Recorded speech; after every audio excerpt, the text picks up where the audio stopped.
या नावाने माझी ओळख आहे. उत्तमो आत्मनो ख्याता पितृ ख्याताश मध्यमा श्वशुर अधम श्वशुर ख्याता भार्या ख्याता धमा धमा. म्हणजे उत्तमो आत्मनो ख्याता स्वतःच्या नावाने माणसाचा परिचय असला पाहिजे. कोण आहे होते एवढी गोड चाल गायली, हा स्वतःच्या नावाने मिळालेला फर्स्ट क्लास परिचय. उत्तमो आत्मनो ख्याता स्वतःच्या नावाने जो परिचय जी ओळख माणसाला मिळते ती उत्तम ओळख आहे, फर्स्ट क्लास ओळख. उत्तमो आत्मनो ख्याता. पण पितृ ख्याताश मध्यमा बापाच्या नावाने तुम्हाला जर ओळख मिळत असेल तर ती ओळख चांगलीच आहे, पण मध्यम आहे, क्लास सेकंड आहे. फर्स्ट क्लास ओळख स्वतःच्या नावाची, सेकंड क्लास ओळख बापाच्या नावाची. अधम श्वशुर ख्याता सासऱ्याच्या नावानं काही केलं ओळख आहे, थर्ड क्लास ओळख आहे ती. काय त्या ओळखीला जगात किंमत नाही. अधम श्वशुर ख्याता. पण भार्या ख्याता धमाधमा. बायकोच्या नावाने ज्याला ओळख असेल त्याला क्लासच नाही महाराज. विठ्ठल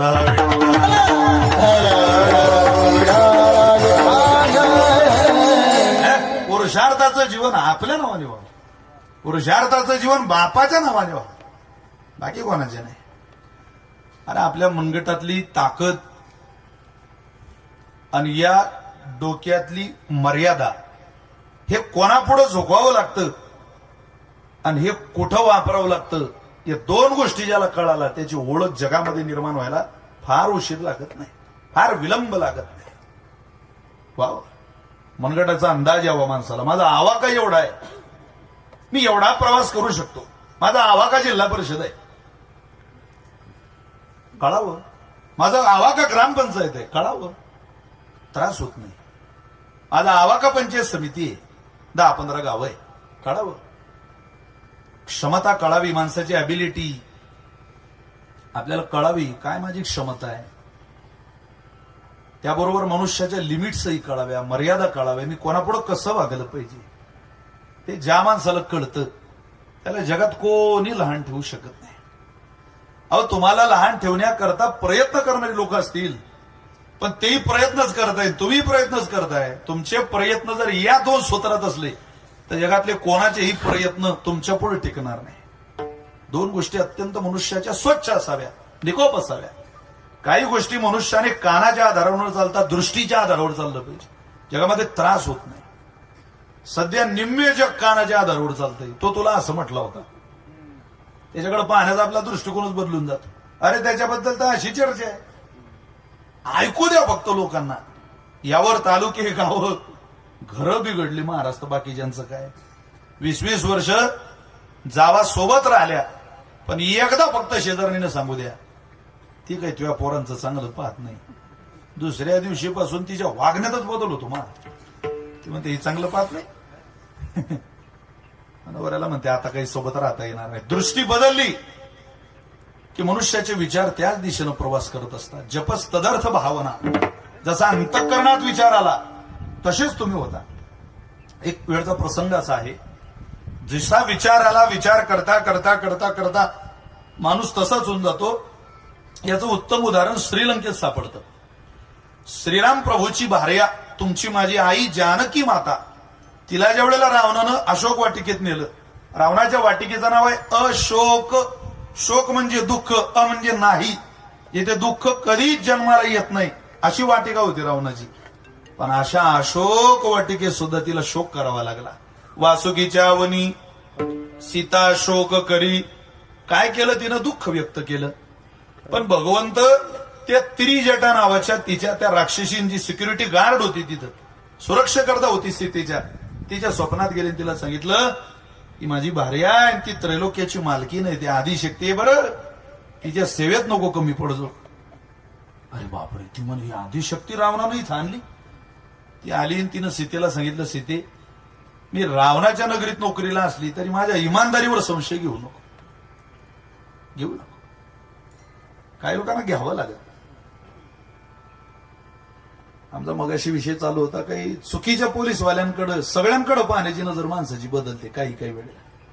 पोलीस विभागात अनेक चांगले अधिकारी, अनेक चांगली काम करणारी माणसं खूप चांगलं जीवन जगतात. आपल्या हातून 100 गुन्हेगार चुकले तरी चालतील, पण एखाद्या निरपराधाला आपल्याकडून त्रास होऊ नये याचा आटोकाट प्रयत्न करणारी काही माणसं असतात. ती म्हणे रावणाच्या नगरीत राहते म्हणून तुझी दृष्टी नको बदलू देऊ, मला तुझी उद्यापासून मैत्री समज, कारण मला माहितीये तू कोण आहे, मला तुझं स्वरूप कळालंय, हळूहळू तुझा विश्वास माझ्यावर होईल.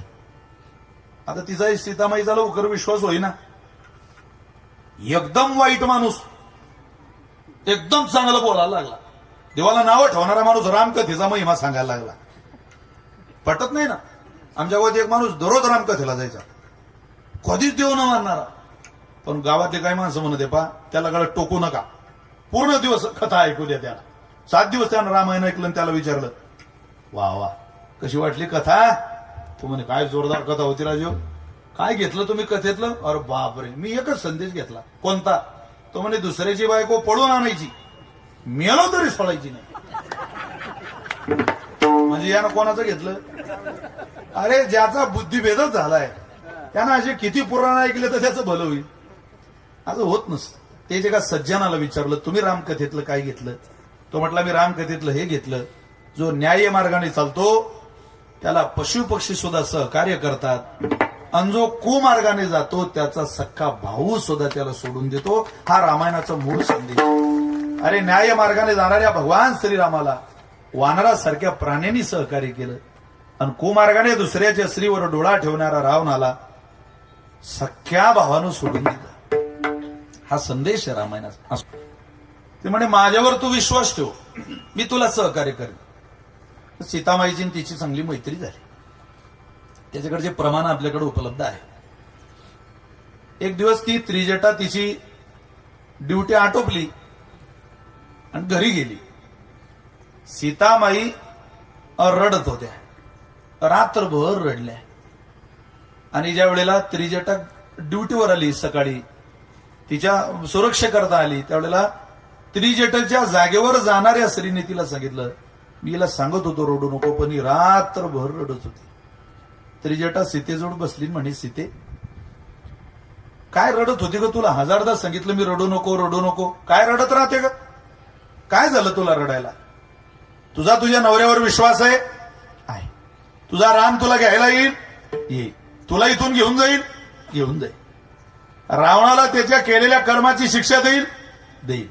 तुझ्या नवऱ्याच्या मनगटावर बाजूवर तुला विश्वास आहे? विश्वास आहे. तो त्रैलोक्याचा मालक आहे? मालक आहे. तुझ्यात त्याचा जीव आहे? प्रचंड जीव आहे. मग रडते का? ती म्हणे मी एक चित्र पाहिलं म्हणून रडते. काय पाहिलं ग? ती म्हणे एक भिंगोटा एका आळीला घेऊन आला आणि त्या भिंगोट्यानं ती आळी इथं ठेवली. येऊन येऊन येऊन येऊन फिरून यायचा आणि तो भिंगोटा तिला चोच मारायचा. मग ती धाकात राहायची. त्यानं एक दोनदा तिला दणका दिला, मग ती आडी थरथर थरथर थरथर थरथर कापत असा विचार करायची तो भिंगोटा येईल, मला मारेल, मला खाऊन घेईल. तो भिंगोटा येईल, मला मारेल, मला खाऊन घेईल. तो भिंगोटा येईल, मला मारेल, मला खाऊन घेईल. असा विचार करता करता त्रिजटे मी माझ्या डोळ्यानं पाहिलं ती आळीच भिंगोटा झाली. अगं मग यात रडण्यासारखं काय? ती म्हणे ज्याचं चिंतन करतो तसं स्वरूप आपल्याला प्राप्त होतं म्हणून मी रडते. जपस तदर्थ भावना चिंतने चिंतने तद्रूपता, तेच रूप प्राप्त होतं. तुला रडण्याचं कारण काय? त्याचं कारण असं आहे मी कायम राम राम राम राम राम म्हणते, आणि मी राम म्हणता म्हणता जर राम झाली तर मग 2 राम होती. आमची राम सीतेची जोडी काही राहणार नाही. 2 रामाचं करू काय? त्रिजटा फार हुशार होती. ते म्हणजे सीते तू राम राम राम राम म्हणता म्हणता राम होऊ शकतं हे मलाही मान्य आहे, पण तुझा नवराई तर तिकडे सीता सीता सीता सीता करतोय. जर सीतेचा राम झाला तर रामाची सीता आहेच ना, पुन्हा तुम्ही राम सीता आहेच ना. जपस तदर्थ भावना, जशी जशी जपाची धारणा वाढते तसंच सौंदर्य, तसंच रूप, तसंच वैभव तुम्हाला मला प्राप्त होत असतं, ध्यानात ठेवा. म्हणून मनुष्याने कायम परमात्म्याचं चिंतन ऐकावं, आपण त्याच्यासारखे होतो. संतांचं ऐकावं, संत होणार नाही पण त्यांच्या नजरेतले साधक मात्र आपण जरूर होतो. ऐश्वर्य श्रवणात भक्ती ही उत्पन्न नापी वर्धते. सर्व दर्पणामध्ये आलेला गोड श्लोक आहे. असं म्हणतात, ऐश्वर्य श्रवणात भक्ती ही, ऐश्वर्य ऐकलं देवाचं की भक्ती ही उत्पन्न, हा भक्ती अंतःकरणात उत्पन्न होते पण नापी वर्धते, उत्पन्न होते पण वाढत नाही. मग भक्ती वाढवण्याकरता काय करावं लागतं? विना गुणानुसंधानात, त्याचं गुणाचं अनुसंधान साधता आलं पाहिजे. विना गुणानुसंधानात भगवत पाद्य पद्मयो हो, ते असं म्हणतात. भगवत पाद्य आणि त्या पाद्याची योग्य सेवा तुम्हाला घडावी असं वाटत असेल किंवा भगवत उत्तम उपासक तुम्हाला घडायचं असेल तर देवाशी अनुसंधान साधता आलं पाहिजे. मग ते अनुसंधान कोणाच्याही माध्यमातून साधता येत नाही. त्या अनुसंधान साधण्याकरता तुम्हाला केवळ आणि केवळ संतांची वचनं आपल्या आयुष्यात उतरवता आली पाहिजे. मग ते अनुसंधान किती काळाकरता साधायचं? महाराज म्हटले, कालाला मर्यादा नसावी तितक्या काळाकरता साधायचं. खूप मोठं व्हायचं. आपण कसं मोठं व्हायचं? महाराज म्हटले, अमर व्हायचं. अमर होणं सोपं आहे? या जगात 3 गोष्टी कठीण आहे. 1, ज्ञानी होणं कठीण आहे. 2, सुखी होणं कठीण आहे. 3, अमर होणं कठीण आहे. ज्ञानी होणं सोपं नाही. तुमच्या माझ्यासारखं ज्ञानी होणं फार सोपं आहे पण संतांच्या भाषेत ज्ञानी होणं कठीण आहे.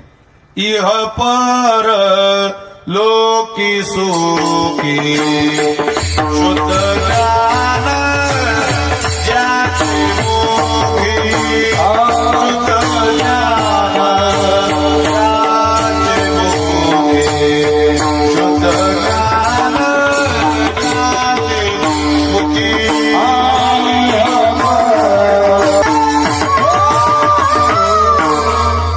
ज्ञानी व्हावं पण इथंही उपयोगाला आलं पाहिजे आणि परलोकालाही उपयोगाला आलं पाहिजे. एवढं ज्ञान आहे आपल्याजवळ. अरे जेवायचं ज्ञान नाही लोकांना. जेवावं कसं याचं? बाकीचं काही शिकवता. झोपायचं ज्ञान नाही आपल्याला. आपण अज्ञ माणसं आहे. एखादा म्हणेल मी इंजिनियर आहे, लाव बरं पांढरे 2 मध्ये. अरे तुझं ज्ञान विशिष्ट क्षेत्रा करताय बाबा. जसं आम्हाला एखाद्या गाडीचा नट खोला लावला तर जमेल का तो? आपण अज्ञ माणसं आहे. सगळ्या क्षेत्रातलं सर्वज्ञ कोणाला म्हणतात? ज्याला सर्व काल सदा त्याचं ज्ञान टिकून आहे. सदैव. आपल्याला कायम ज्ञान नसतं. घराच्या बाहेर आलो की घराचं ज्ञान नाही. तुमच्या घराच्या पायऱ्या, घराच्या चढतानाच्या पायऱ्या किती तुम्हाला ध्यानात आहे का? कोणाच्या ध्यानात नाही? माया नाही तर तुमच्या ध्यानात आहे? तुमच्या घरी तांबे किती माहिती का तुम्हाला? काय सांगता येईल? आपण जाऊ द्या, महिलांना प्रश्न विचारतो. आताच्या आता 1000 रुपये देतो तुम्हाला इथल्या इथं. तुमची वेळ लगेच चालू होईल, लगेच संपेल. सांगा तुमच्या उजव्या हातात आणि डाव्या हातात किती किती बांगड्या आहे? वेळ संपलेली आहे तुमची, मोजू नका बांगड्या. आपण अज्ञ आहे. आपल्या देहाचं, आपल्या घराचं ज्ञान आपल्याला नाही तर सर्वच विश्वाचं ज्ञान कसं असतं? पण तो सर्वज्ञ आहे.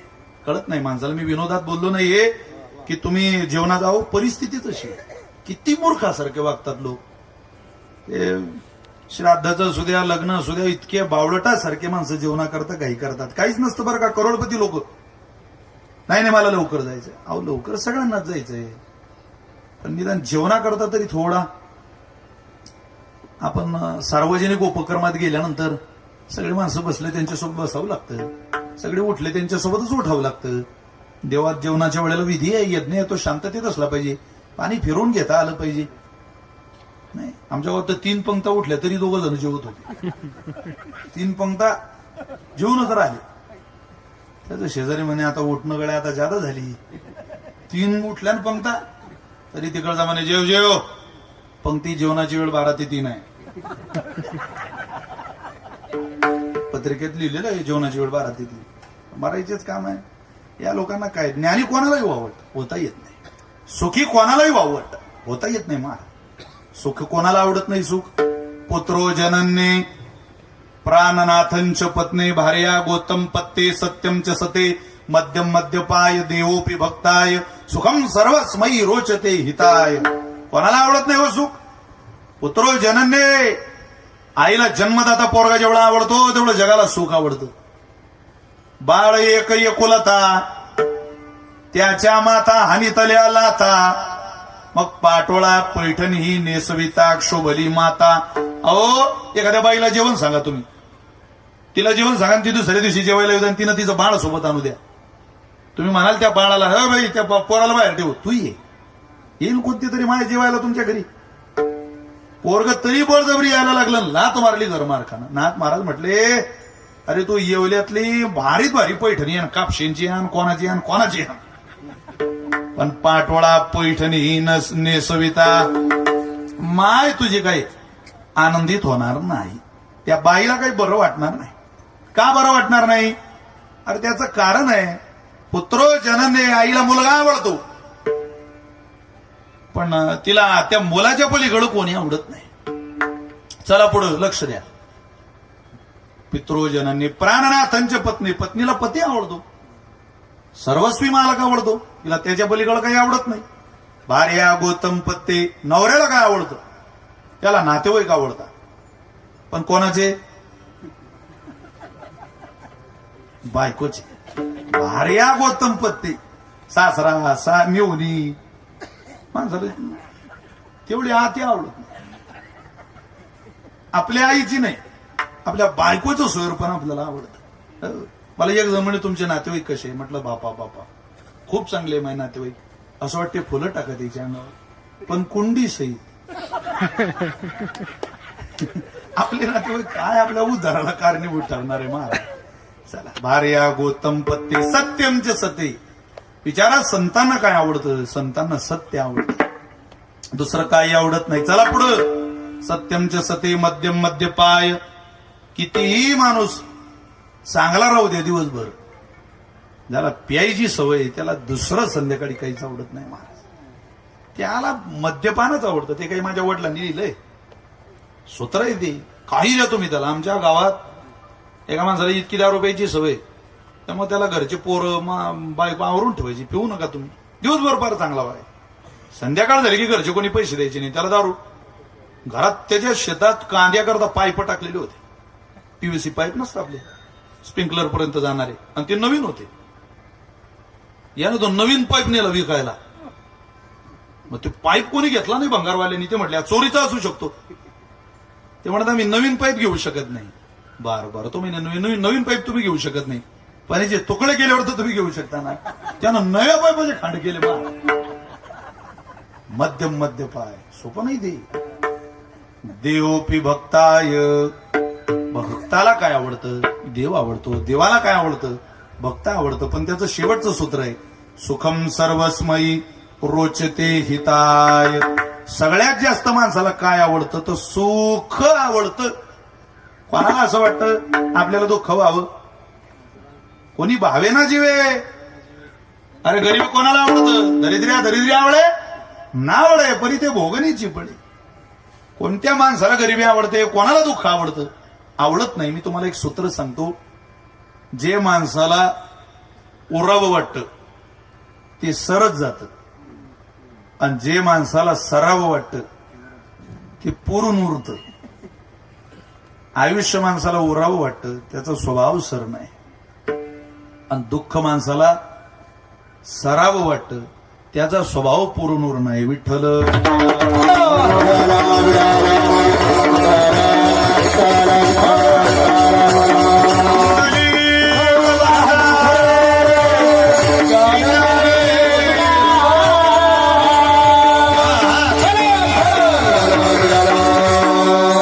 तिसरी गोष्ट माणसाला आवडते, मला मरण येऊ नये. कोणालाच मरावा गा, मरा हा बोल न सहाती. मर म्हटलं, माणसं म्हणता मरा म्हणता आम्हाला जगू द्या, तुम्ही जा, आम्हाला राहू द्या. मराव कोणाला वाटत नाही, पण सगळ्यांनाच मरावं. रुक्मिणीबाईंनी त्यांचा देह ठेवला असा. एक दिवस तुम्ही सगळे उभे असलेले, माझ्या सहित सांगणाऱ्या सहित बसलेल्या सहित, एक दिवस तर बॅनरवर हा फोटो कधीतरी लागणारच. कोणाचा कधी लागेल हे जरी माहिती नसलं तरी फोटो लागणार नाही असं म्हणणारा माणूस मंडपात आहे का हो? कोणीच नाही. धाडच नाही तुमचं माझं कोणाचं. एक दिवस हा फोटो लागणार म्हणजे लागणार. एखादा म्हणेल आम्हाला अमृत भेटलं, मग तुम्हाला अमृत तुल्य चहा भेटेल, अमृत भेटणार नाही. पण एखादा फारच प्रयत्न करणारा असा भेटलंच, समजा चंद्रामृत असो कसे होईल, एखाद्यानं काय प्रयत्न केले तर भेटू शकतं महाराज म्हटलं. पण महाराज मी तुम्हाला त्याची पुढची ओवी सांगतो, तुम्हाला अमृत भेटलं तरी तुम्ही मरणार आहे. का? अमरामृत पान करीती शेखी तेही मरोनी जाती. जे कथामृत पान करीती ते नागविती कडी काळा. अरे अमर झालेले अमृत पिलेले सगळे मेले. येत नाही उरो अरे अवतार, येत नाही उरो अरे अवतार.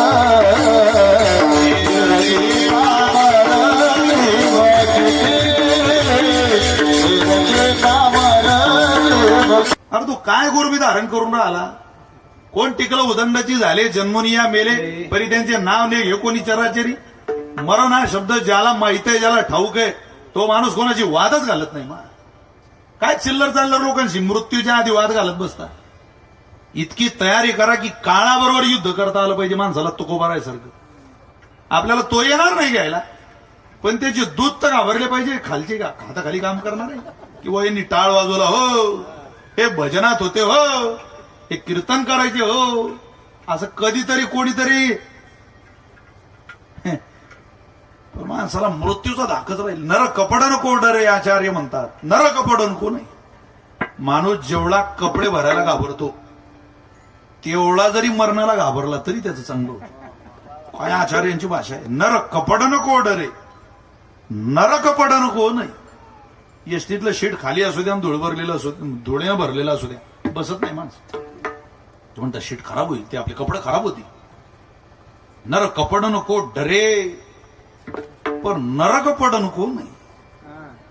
काय महाराजांची गोड भाषा आहे. नरकात पडायला तो घाबरत नाही, कपडे भरायला घाबरतो. कोणालाही वाटतं अमर व्हावं, पण अमर तुम्हाला कोणी करणार नाही. पण मी विश्वासानं सांगतो, तुकोबारांचं ऐकलं तर आपण सगळे अमर हो. अहो महाराज, ज्ञानी होता येत नाही, आम्हाला सुखी होता येत नाही, तसं अमरही होता येत नाही म्हणतात. तुकोबारे म्हटलं होताच येत नाही, पण आमचं ऐकाल तर अमर व्हा. काय व्हावं लागेल अमर होण्याकरता? अनुसर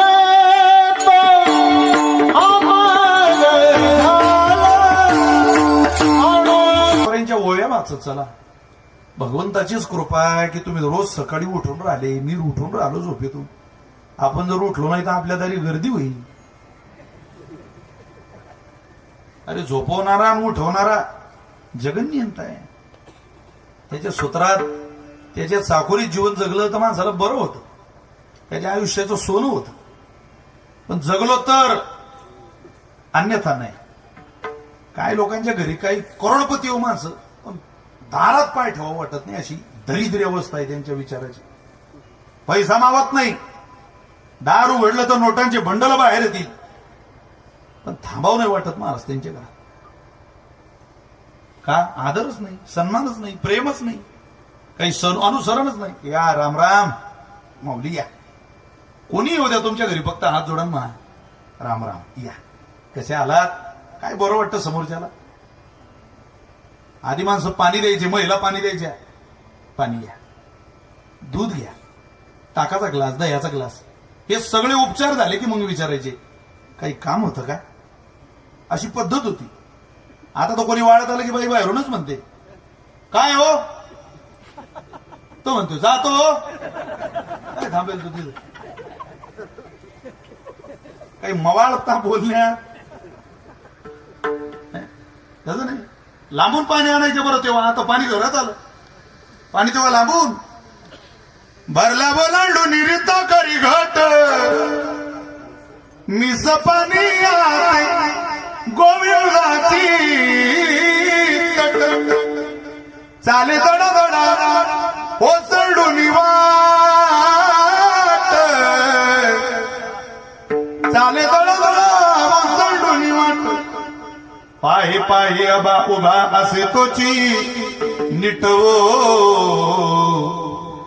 नदीहून पाणी आणायच्या पण आलेल्याला पाणी पाजायच्या. आता आणा लागते कोणा बाईले नदीहून पाणी. आता तर माठात नळ, फ्रीज मध्ये नळ, कूलर मध्ये नळ, बाटलीत नळ. तुम्ही फक्त 5 वर्ष थांबा, पाहुणे आले की तोंडात बी नळ घ्या आणि घ्या. कोणातून आले बापा जिरून घ्या तुमची. अतिथी देवो बाबा.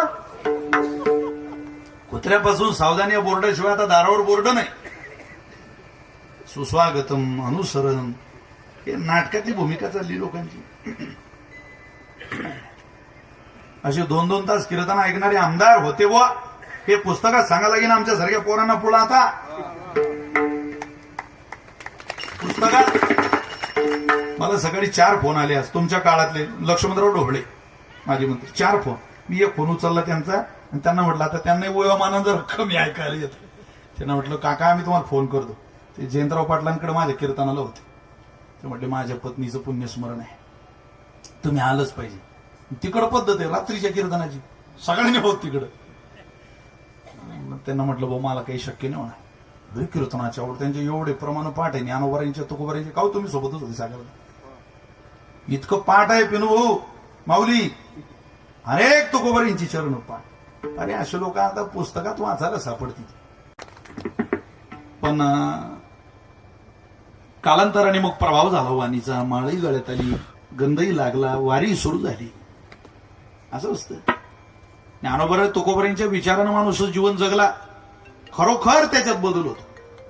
पण वेळोवेळी त्याचा आघात ठेवा.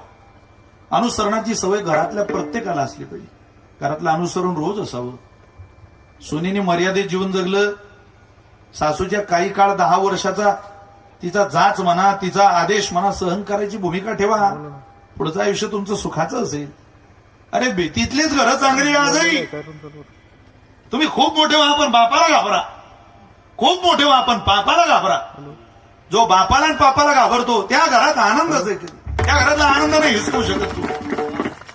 मुस्लिम समाजाचं घर विचारायचं काहीच नसू द्या घरात, पण तो त्याच्या बापाशी असा वागतो जसा मित्र आहे त्याचा. पहा तुम्ही, चेष्टा करतात ते त्यांच्या बापाची. एखाद्या दिवशी बापाचं शर्ट घेऊन घालून बाजारात येतात. बाप घरात. इतकं फ्री माइंडेड वातावरण हिंदूच्या घरात असण्याची नितांत गरज आहे आज. तुमची मुलं तुमचं ऐकत नाही, माझा मुलगा माझा ऐकत नाही. याला कारण तुम्ही तुमच्या पोराशी, मी माझ्या पोराशी बोलणं सोडलं.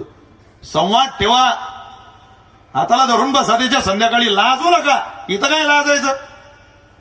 2 भाऊ आहे पण क्रिकेट खेळता सोबत मुसलमानाची पोरं. लाज नाही वाटत त्याला. छोटा दुसऱ्या टीम मध्ये, मोठा दुसऱ्या टीम मध्ये सोबत. आपल्या तर कीर्तनात एक गेला तर म्हणतं बरं वाटत नाही, भाऊ गेले. हे बदला. सोबत राहा, संघटित राहा, आनंदात राहा. रोज संध्याकाळी जेवायला तरी सोबत बसा. आईला समोर बसवा, भावासोबत मांडीला मांडी लावून भोजन करा. हेच खरं तुकोबारांच्या भाषेतलं अनुसरण आहे. खूप कीर्तन ऐकतात लोक, पण लोकांना असं वाटतं हे रुक्मिणीबाई करताय कीर्तन, या कीर्तनाचा आपला काय संबंध आहे. अरे रुक्मिणीबाईंनी हे लोक साधला. आता परलोकाची यात्रा सुरू झाली. हे तुमच्या माझ्याकरता शिल्लक आहे, बसलेल्या लोकांकरता. हे विशाल महाराज खोलेचं कीर्तन आहे, 100% खरं आहे. ऐकायची मानसिकता ठेवा. मगरुरीत जीवन जगणारी इतिहासात एक सुद्धा जिवंत नाही, आणि लिनतेच जीवन जगणारी इतिहासातून एक सुद्धा बाद झालेली नाही. ध्यानात ठेवा. म्हणून विनयानं राहा. विनय मनुष्याला आयुष्याला कारण सोबतीला येतो. काही काळाने तुमची परीक्षा होत असते. तुम्ही अमर व्हाल. संत 3 गोष्टीनं अमर झाले. 1 त्यांच्या कीर्तीनं अमर झाली. 2 त्यांच्या ज्ञानानं अमर झाली. आणि 3 समाधीनं अमर झाले. 3 गोष्टीची प्रमाण आपल्याकडे. गेले दिगंबर ईश्वर विभूती, राहिल्या कीर्ती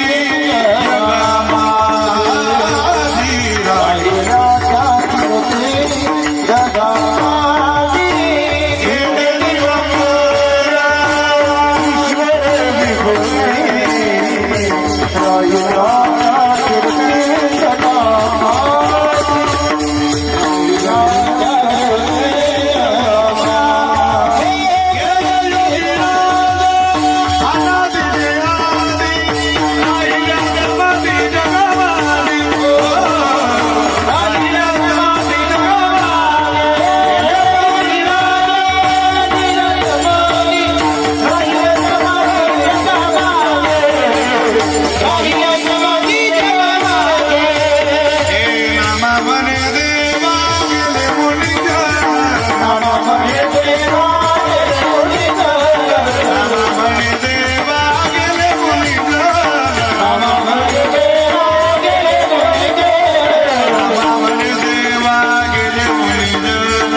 राहिले ते ज्ञान जगा माझी एक, राहिल्या त्या समाधी जगा माझी दोन, आणि राहिल्या त्या कीर्ती जगा माझी देन. यालाच अमरपद म्हणतात. अनुसरे तो अमर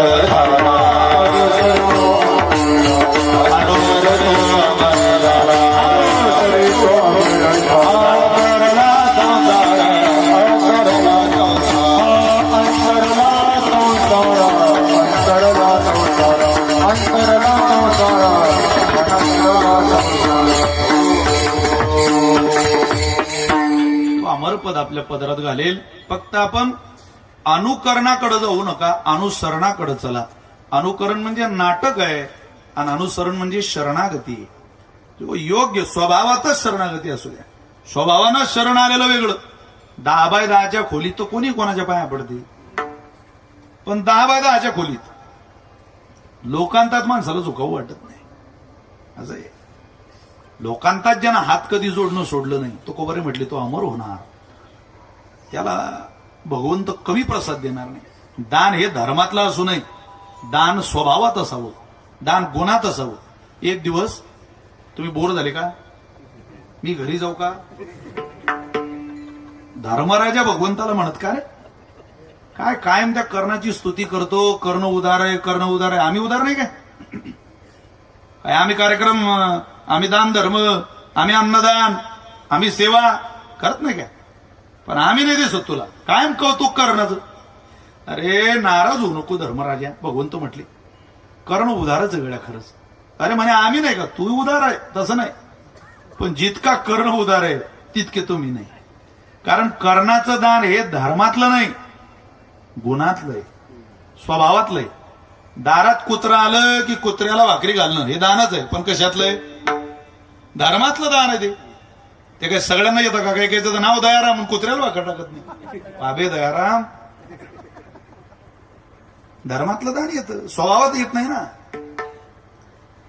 देवानं परीक्षा म्हणून दो दो दो दो पाऊस चालू होता. ना आवाज कमी जास्त होतोय देवाव्याचा, पण आवाज पाहिजे समोर, त्याचा खोला ना मनुष्यांना. एक दिवस दो दो पाऊस चालू, आणि रात्री भगवंताने त्या पावसामध्ये मुसळधार पाण्यात एक जण धर्मराजाकडे पाठवला. दार वाजवलं त्यानं. धर्मराजा, ओ युधिष्ठिर महाराज आले ते दारात. काय रे बाबा, जरा एक मदत पाहिजे होती तुमच्याकडून. काय, माझी आई वारली आणि माझ्या आईचा मृतदेह जाळायला माझ्या घरी लाकडं नाहीये. तुम्ही तुमच्या घरचे लाकडं दिले तर उपकार होतील.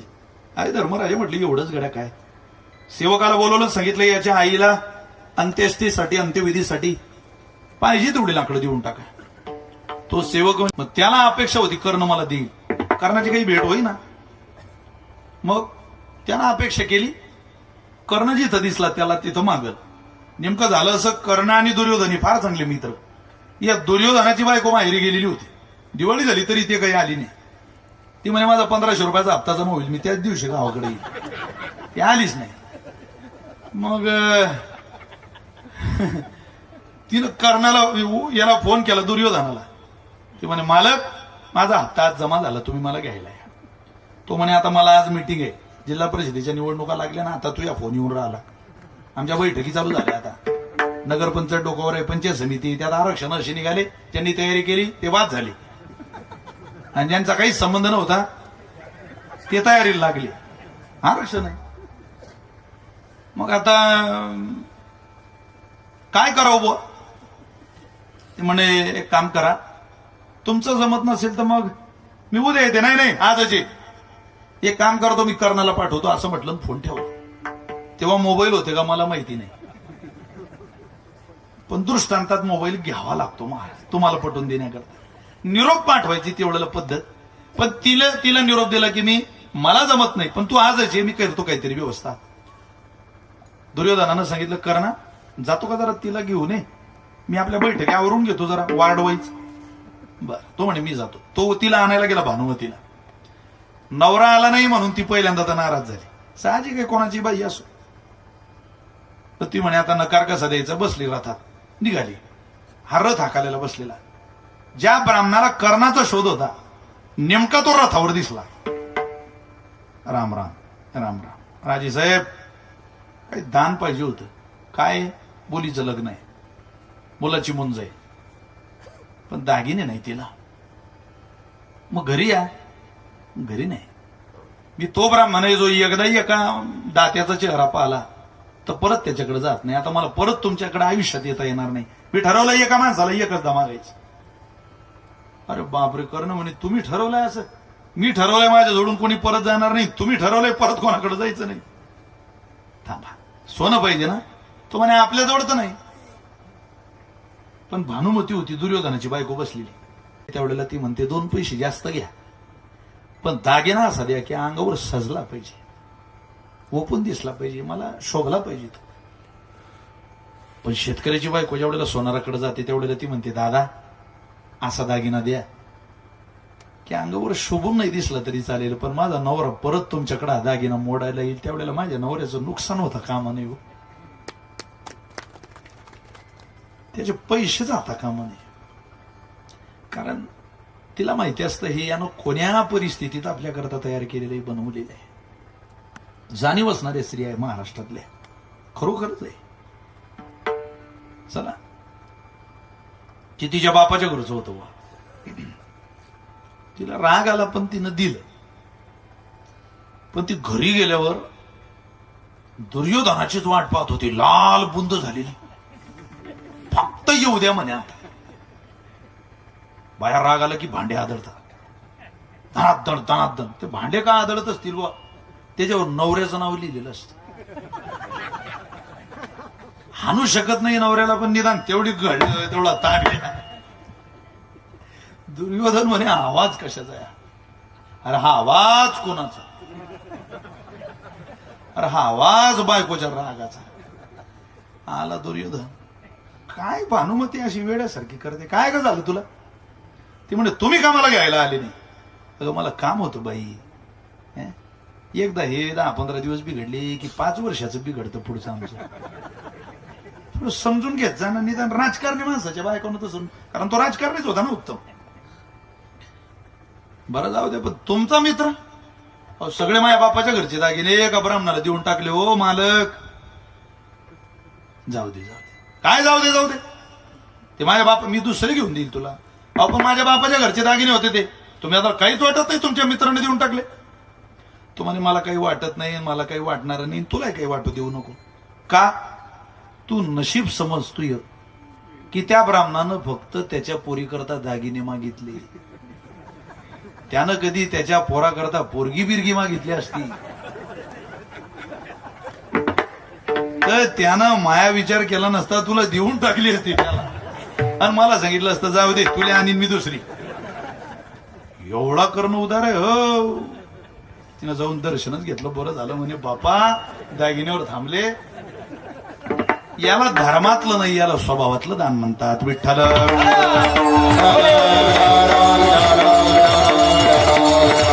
देवाचं दान हे स्वभावातलं आहे. आणि देतो कोणतं?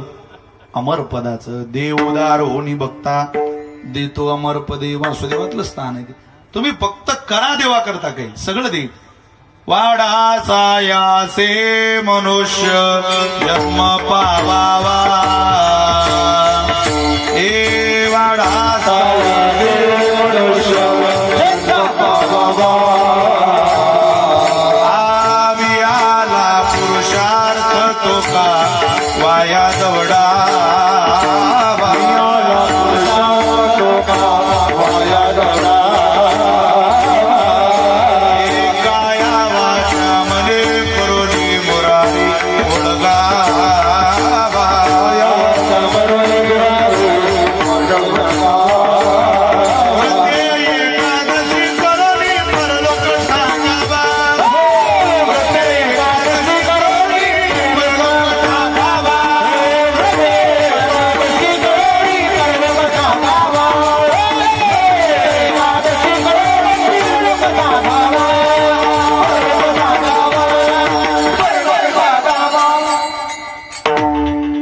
वासुदेव आहे ना, ज्ञानोबारांचा वासुदेव आहे. सगळ्यात कठीण वासुदेव आपल्या परंपरेला. ओम नमो भगवते वासुदेवाया.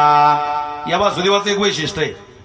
ओम नमो भगवते वासुदेवा, हे जेवढे शब्द आहे, ओ पहिलं चरण ऊ नये, म दुसरं चरण म ऊ नये, ओम न तिसरं चरण न ऊ नये, नमो परत चौथं चरण म ऊ नये, नंतर वा पाचवं चरण व ऊ नये, सहावं चरण स ऊ नये, सातवं चरण द ऊ नये, आठवं चरण व वरू नये.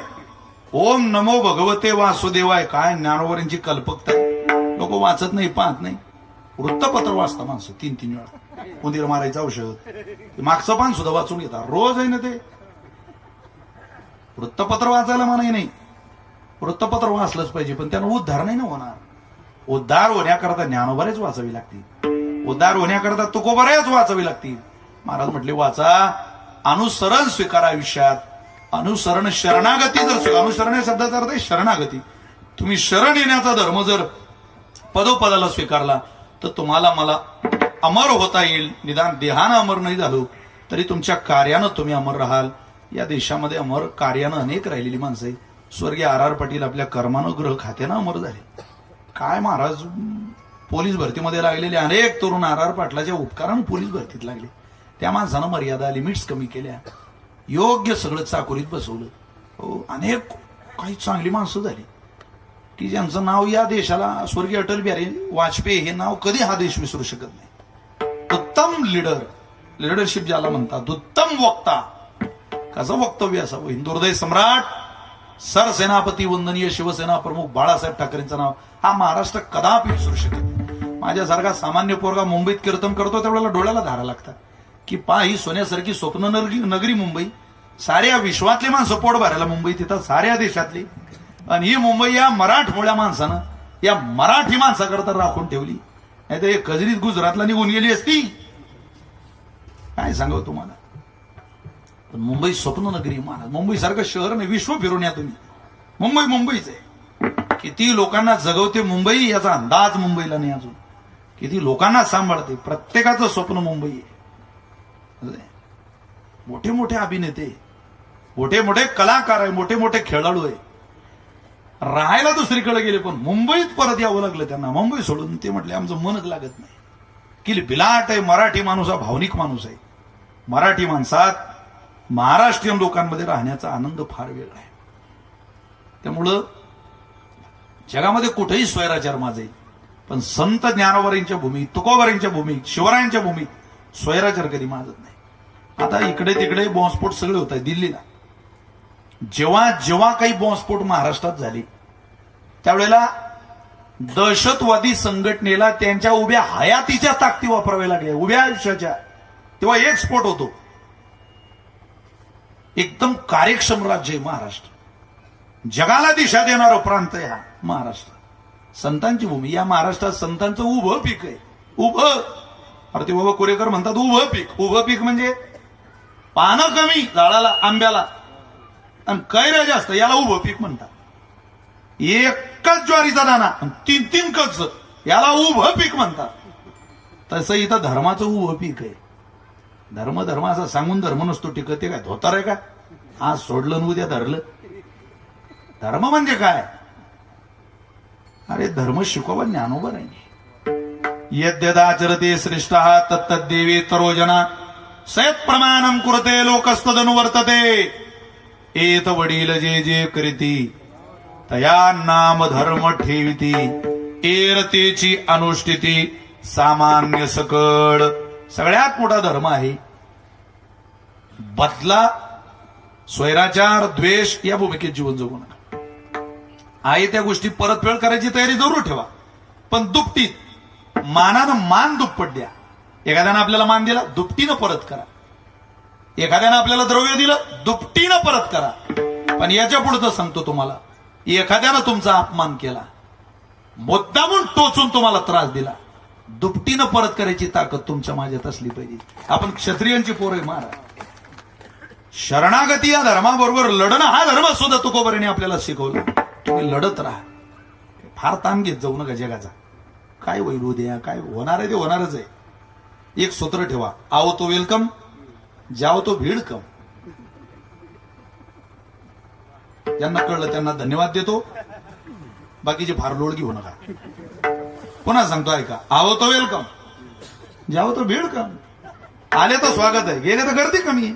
किती लोकांचा आश्रय घेता जीवनात, किती तुम्ही नीट वागा. मी रोज सांगतो 40% समाज तुमच्या विरोधातच चालणार. त्या इंदोरीकरांनी त्यांच्या पोरीचा साखरपुडा केला आणि माणसांनी गोळे लावले. पोरीचा, अरे पोरीच्या उस बाप नाही पोरी करणार तर कोण करेल. काही भावना आहेत की नाही. विशेष वाईट या गोष्टीचं वाटलं सगळे हिंदू होते टीका करणारे, एक नव्हता परधर्मी. अरे तो काही फकीर माणूस आहे का घरचा, तो खानदानी रईस माणूस आहे. त्याचे भाऊ उत्तम, त्यांचे भाऊ क्वालिफाईड आहे, एज्युकेटेड आहे, शिकलेले आहे. ते स्वतः MSc BEd आहे, एक शाळा चालवता. काय चुकलं त्यांचं तुम्हाला मला सांगणं. कर्ज काढून पोरीचं लग्न करायचं असेल तर थोडक्यात करा, पण ज्या बापाकडे असेल पोरीला द्यायला त्यांना सालंकृत कन्यादान करा. तो बरं म्हणतात सालंकृत कन्यादान, नका शिकांत पोरगी सोन्यानं सजवा. पण ज्याच्याकडे आहे त्याला नाही, त्यानं का झाला उपटसूम व्यापार उद्योग करायचे आणि सगळा पैसा गोळा करायचा, नाही पुरलं तर कर्ज काढायचं. काय चूक आहे त्यांची. पण समाज आहे महाराज, समाजातला स निघून गेला आता.